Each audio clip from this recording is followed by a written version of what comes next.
Hello အားလုံးမင်္ဂလာပါအခုလက်ရှိ KK က PK ညွှန်ရဲ့ဒီ accent ကြပ်ဖြစ်ပါတယ်ဒီ view လေးမှာဆိုရင် KK ကိုရီးယားလာဖို့အတွက်စားဆန်နေဘယ်လိုပြင်ဆင်ခဲ့လဲကျောင်းမှာဘယ်လိုရွေးခဲ့လဲပြီးတော့အချိန်ဘယ်လောက်ယူခဲ့ရလဲနဲ့ပတ်သက်ပြီးတော့ KK ကိုယ်တိုင်တွေ့ကြုံရတဲ့တွေ့ကြုံတွေရဲ့ KK ပတ်ဝန်းကျင်မှာလိုက်မေးထားတဲ့တငယ်ချင်းတွေရဲ့အတွေ့အကြုံတွေကိုပေါင်းပြီးတော့ပြပြပေးသွားမှာဖြစ်ပါတယ်ဒီ view လေးမှာဆိုရင်အပိုင်းနှစ်ပိုင်းပါမယ်ပေါ့နော်ပထမတစ်ပိုင်းကကျတော့ you have to beမြန်မာနဲ့ကိုရီးယားလာဖို့အတွက်ဘယ်လိုပြင်ခဲ့ရလဲနဲ့ပတ်သက်ပြီးတော့ you have to be ကြောင့်ပြောပြသွားမယ်ဒုတိယပိုင်းကကျတော့ impact to be ပေါ့နော် KK အခုတက်နေတဲ့ PK new ကိုဘယ်လိုဝင်ခွင့်လျှောက်ခဲ့လဲဆိုတာနဲ့ပတ်သက်ပြီးတော့သိပြောပြသွားမှာဖြစ်ပါတယ်အဲ့တော့အဆုံးထိကြည့်ပေးကြပါဦးမင်းနဲ့နော်အရင်ဆုံး you have to be ကိုဘယ်လိုပြင်ဆင်ခဲ့လဲဆိုရဲအကြောင်းအရာနဲ့ပတ်သက်ပြီးတော့တစ်ဆင့်ချင်းစီပြောပြသွားမယ်အဲ့တော့ပထမဆုံး KK ကဘာလုပ်လိုက်လဲဆိုတော့ဆုံးဖြတ်ချက်ချလိုက်တယ်ပေါ့နော်ဟုတ်ပြီငါကိုရီးယားကိုလာမှသိချတဲ့ကိုရီးယားကိုသွားမယ်ဆိုရင်ဆုံးဖြတ်ချက်ကိုအရင်ဆုံးချလိုက်တယ်ပြီးတော့ဒုတိယအနေနဲ့ကျတော့ KK ဆုံးဖြတ်ချက်ချပြီးတော့တာလည်းဘာဆက်လို့ဖြစ်လဲဆိုတော့မြို့တွေအရင်လိုက်ရှာတယ်ကိုရီးယားမှာဘယ်လိုမြို့တွေရှိလဲဆိုးတို့ပူဆန်တို့ပြင်တင်ကူတို့ပြင်တခြားမြို့တွေပေါ့နော်တကယ်ကျတော့ကိုရီးယားမှာအကြီးဆုံးမြို့က3မြို့ပဲရှိရဲဆိုးရှိမယ်ပူဆန်ရှိမယ်တဲကူရှိမယ်ပေါ့နော်အဲ့ဒီမှာမှ KK ဘာမှနေချင်လဲဆိုတာကိုအရင်ဆုံးစဉ်းစားရတယ်အရင်ဆုံးလိုက်ကြည့်ပြီးဆုံးဖြတ်ချက်ချရတယ်ပေါ့နော်အဲ့ထဲမှာ KK ကပူဆန်ရွေးလိုက်တယ်ဘာလို့ပူဆန်ရွေးရလဲဆိုတော့ KK ကပင်လယ်ကြိုက်တယ်အဲ့တော့ပင်လယ်လောင်းကနေရလဲစိတ်ချမ်းသာတယ်ပြီးတော့နောက်တစ်ချက်ကကျတော့စူးနေရှင်လိုက်ရင်ပူဆန်ကနည်းနည်းလေးတက်တာရဲ့ထဲကိုသွားတယ်ပေါ့နော်တက်တာရဲ့ဘက်ကိုသွားတယ်ပြောချင်တာဇီဒီနည်းနည်းလေးတက်တာရဲ့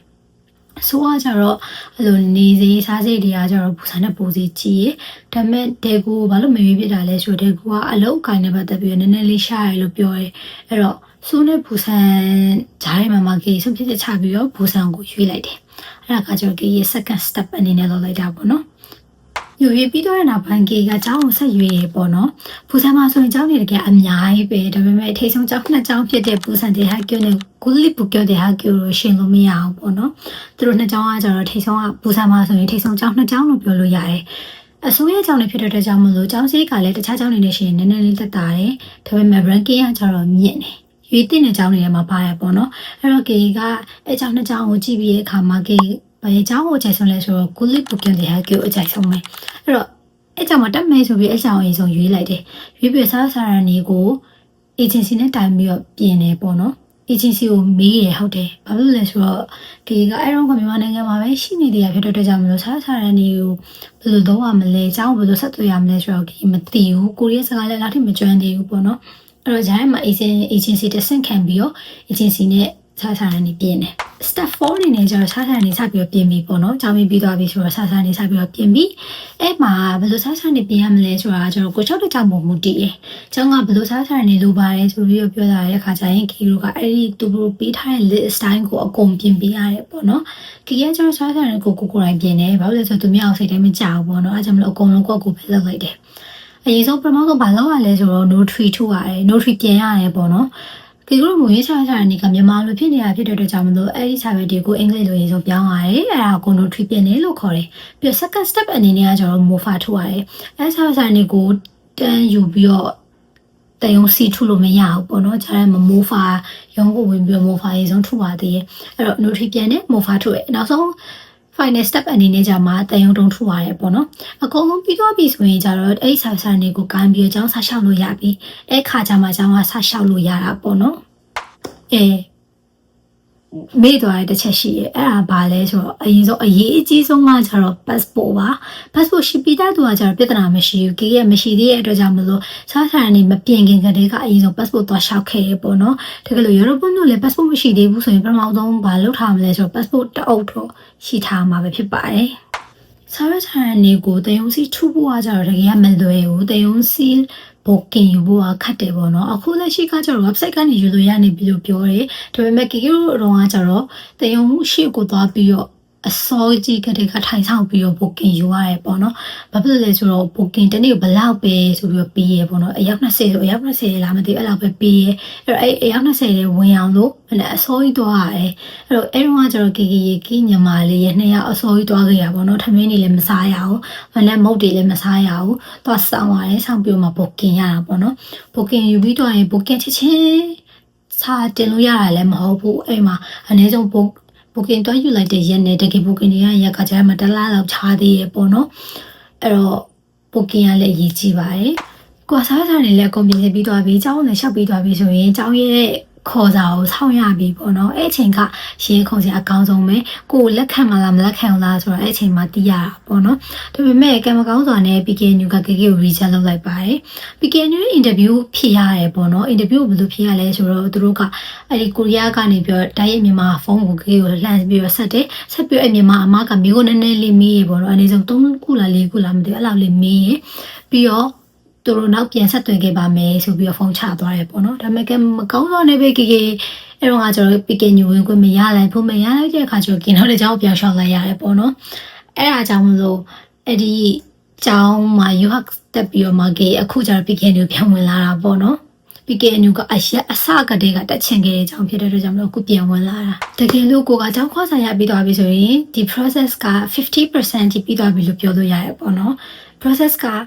100% ပြီးဖို့ဆိုရင်နောက်ဆုံး final step အရေးအကြီးဆုံးကကျတော့ visa ပဲ visa စပြီးတော့ရှောက်ကြတယ် visa ကလည်းတည့်ရဲ့အတိုင်းပဲကိုရှောက်ချင်တယ်လို့ရှောက်ရတာမျိုးလည်းမဟုတ်ပြန်ဘူး KK တို့ကကျတော့ဘယ်လိုလုပ်လဲဆိုတော့အယောက်600ပဲပြီးရပေါ့နော် visa အယောက်600ပဲလူ600ပဲရှောက်လို့ရမယ်ဆိုပြီးတော့ခေါ်တယ်အဲ့တော့ KK visa ကိုတော်တော်နောက်ကျမှဝင်ခဲ့ရတယ်ပေါ့နော်အကြောင်းခေါ်စာနောက်ကျရဖြစ်တဲ့ကြောင့်မို့ visa ဝင်လာလဲနောက်ကျတယ်မိယုံလေးပဲရှိရ KK နောက်မှာ1ယောက်လား2ယောက်လားမသိဘူးအဲ့ဒါပဲကျန်တော့ရပေါ့နော်သူအယောက်600ပေးရဆိုရင် KK ကအဲ့တော့998လား99လားအဲ့လောက်ဖြစ်မယ်ပေါ့နော် token number ကအဲ့လောက်ရတယ်အဲ့လောက်ရပြီးတော့ KK visa ဝင်လိုက်ရတယ်ဒါပေမဲ့ကံကောင်းသွားတဲ့ခါခုကကြတော့ visa ဝင်ပြီး2ပတ်နဲ့ KK visa ချက်ချင်းတန်းရတယ်ပေါ့နော်တန်းရပြီးတော့ကိုရီးယားကိုလာခဲ့တယ်အဲ့တော့ဒါလေးကကျတော့ KK ရဲ့ UHAC ဂျွန်ပီကွာကြောင်းလေးပဲဖြစ်ပါတယ်နောက်ထောင်ပြီးရတဲ့သူတွေလည်းသဘောကျမယ်လို့ညွှန်လင်းပါအဲ့တော့နောက်ထပ် part 2ကိုဆက်ကြည့်လိုက်ရအောင် part 2အနေနဲ့ကျတော့ KK ဒီ PKNU ကို EPUB ဂျွန်ပီဘယ်လိုလုပ်ခဲ့လဲဆိုတာနဲ့ပတ်သက်ပြီးတော့မှာဖြစ်ပါတယ်EPUB ဂျွန်ပီအနေနဲ့ကကျတော့စားရစားရန်ကိုအစားအစောအကုန်ပြင်ခဲ့ရတယ်ဘာဖြစ်လို့လဲဆိုတော့ KK ကတခြားကျောင်းကနေဒီဘက်ကျောင်းအောင်ဝင်ခွင့်ပြန်ရှောက်မှာဖြစ်တဲ့အတွက်ကြောင့်အကုန်လိုတယ်ပေါ့နော်တကယ်လို့ကိုတိုင်းက PKNU မှာတက်နေစေသူဖြစ်ရင်ကျတော့စားရစားရန်ပြင်ပို့ကအရန်လွယ်တယ်နောက်ဆုံး visa ဝင်တာအထိပေါ့နော်ကျောင်းကအကုန်လုပ်ပြီးရလို့ပြောလို့ရတယ်ကျောင်းမှာ form လေးတင်လိုက်ရင်ကျောင်းကအဲ့လို visa တွေပါရမှာသူတို့လျှောက်ပေးရပေါ့နော်ဒါပေမဲ့ KK ကကျတော့တခြားကျောင်းမှာတက်ဖြစ်ခဲ့တယ်ခုနကပြောခဲ့တယ်လို့ပဲတက်လိုက်ရတယ်ပေါ့နော်အဲ့ဒါကြောင့်မလို့ဒီဘက်ကျောင်းကိုပြန်ပြောင်းတဲ့အခါမှာဆရာဆရာကအကုန်ပြန်လို့တယ်ဘာတွေလို့လဲဆိုတော့အရင်တိုင်းပဲ nutri ပြန်ကြတယ်မိုဖာထုတ်ရတယ်ပြီးတော့တန်ရုံစီလတီလိုတယ်ပေါ့နော်ဒါပေမဲ့ဒီတစ်ခေါက်ကကြီးကကိုရီးယားမှာရှိရတဲ့အတွက်ကြောင့်မလို့ nutri ရေမိုဖာရေကိုကျတော့မြန်မာပြည်မှာပဲလုပ်လို့ရဖြစ်တဲ့အတွက်ကြောင့်မလို့ဆရာဆရာကိုမြန်မာပြည်ကိုပို့ပြီးတော့လုပ်လိုက်တယ်ပြီးတော့အဲ့မြန်မာပြည်ကနေဆရာဆရာနေပြန်ပို့လာတဲ့အခါမှာစီးကိုကိုရီးယားမှာပဲထုတ်လိုက်တယ်မြန်မာပြည်မှာ nutri mofa ထုတ်ပြီးတဲ့ဆာရက်တွေကိုစိုးရဲ့မြန်မာတန်ရုံကိုတော့ပြီးတော့တန်ရုံစီးထုတ်ရပေါ့နော်တန်ရုံစီးထုတ်တော့ KK ဆာရက်3မျိုးပဲလုပ်ခဲ့တယ်ဆယ်အောင်ကြောင်းထောက်ခံစာရေးဆယ်အမှတ်စရင်ရေးဆယ်အောင်လက်မှတ်ရေးပေါ့နော်တကယ်ကျတော့ KK တငယ်ချင်းလေးဆိုရင်အဲ့လိုမှတ်ပုံတင်တို့အိမ်တော်စုစရာတို့ပါတရုံစီထွေပေါ့နော်ဒါပေမဲ့ PKNU ကအဲ့ဆာရက်3မျိုးပဲလုပ်လို့ရတယ်ဆိုတော့ KK ကအဲ့ဆာရက်3မျိုးပဲတရုံစီထုပြီးတော့ကျောင်းအကုန်လုံးတင်ပေးလိုက်တယ်အဲ့ခါမှာကျောင်းလျှောက်တာကအကုန်ပြီးသွားပြီပေါ့နော်ကျောင်းလျှောက်ပြီးသွားလို့တလားလောက်ကြာတဲ့အခါကျတော့ result တွေသိရပြီပေါ့နော်ဒီတစ်ခေါက်ကတော့ KK ကကန်ကောင်းတယ်ကျောင်းဝင်ခွင့်ရသွားတယ်ဝင်ခွင့်ရပြီးနောက်ပိုင်း KK visa ဆက်လျှောက်တယ်ပေါ့နော် visa ကကျတော့တကယ်ကကျောင်းကလျှောက်ပေးတယ်။ကျောင်းစားဆန်နေအကုန်သူတို့လိုတဲ့စားဆန်နေလှမ်းတောင်းတယ်ပေါ့နော်။ကိုကစားဆန်နေပြီးလာရင်ကျောင်းက visa ပါလျှောက်ပေးတယ်။ဒါပေမဲ့ KK ကကျတော့ကိုယ်တိုင်ပဲလောက်လိုက်မယ်ဆိုပြီးတော့ website ထဲဝင်ပြီးတော့ visa ကိုလျှောက်လိုက်တယ်။ visa လျှောက်ပြီးတော့ဘယ်လောက်မှမကြောက်တပတ်ကျော်လောက်ပဲကြာရဲထင်တယ် KK visa ရသွားတယ်ပေါ့နော်။အဲ့ visa ရသွားတော့ visa ရသွားတယ်တော့မဟုတ်ဘူး visa ပြောင်းသွားတာပေါ့ KK အရင်တော့ကဒီ4 visa ကနေပြီးအခုဒီ2 visa ကိုပြောင်းသွားတယ်။သူကနေပြပြပေးချင်တာကကျတော့ KK ကတခြားကျောင်းကနေ PKNU ကိုဝင်နေသူမလို့စားဆန်လေးကအဆအဆုံးပြင်ရတာပေါ့နော်။ဒါပေမဲ့ယူရိုပတို့ကအဆကတည်းက PKNU မှာတက်နေတဲ့သူတွေဆိုရင်စားဆန်အဆအဆုံးပြင်ကြမလို့ဘူး။ဘာလို့လဲဆိုတော့ KK အတိတ်တငယ်ချင်းတွေကိုမေးထားတယ်ပေါ့နော်။သူဘလို့စားဆန်လေးလောက်ခဲ့လေ PKNU မှာပဲတက်သူဖြစ်တဲ့ကြောင့်မလို့ဘလို့စားဆန်လေးလိုလဲလို့မေးလိုက်တဲ့အခါကျတော့သူကပြောတာအရန်လွယ်လို့ပြောတယ်သူတို့ PKNU ကကျတော့သုံးတဲ့ LMS ဆိုတဲ့ application ရှိရပေါ့နော်အဲ့ LMS မှာ form တစ်ခုတင်ပေးရတယ်အဲ့ form နဲ့ကအတိုင်းပဲဖြည့်လိုက်တယ်ဖြည့်ပြီး show money ပြရတယ် show money ပြပြီးတော့ရင်အဲ့ဒါလေးပဲလောက်တိုင်းပြီးသွားတယ်သူတို့ကအရန်လွယ်ပေါ့နော် KK ကကျတော့တခြားကျောင်းကနေပြောင်းလာတာမလို့နည်းနည်းလေးခက်တာအဲ့တော့စပြီးတော့ကျောင်းရွေးကလေးကကိုတက်ချင်တဲ့ကျောင်းကိုတခြားစဉ်းစားပြီးရွေးတင်တယ်အဲ့လိုမှမဟုတ်ဘူးဆိုရင်စားစားနဲ့ပြင်ရအလုပ်ရှုပ်တယ်ပေါ့နော် ဒါလေးကတော့ချူကနေနေပြပြပေးတာပါအဲ့အကုန်ပြီးသွားတဲ့အခါမှာဂီအခုပူဆန်ကိုအိမ်ပြောင်းလာတယ်ပေါ့နော်ဒါကတော့ဂီ process အစအဆုံးမှာဖတ်1နဲ့ဖတ်2ပေါ့နော်မြန်မာပြည်မှာဆရှိရဲ့အချိန်တွေကနေစပြီးအခုအထိဘာတွေလောက်ခဲ့လဲဆိုတာကိုကြီးပြပြပေးထားတာပါ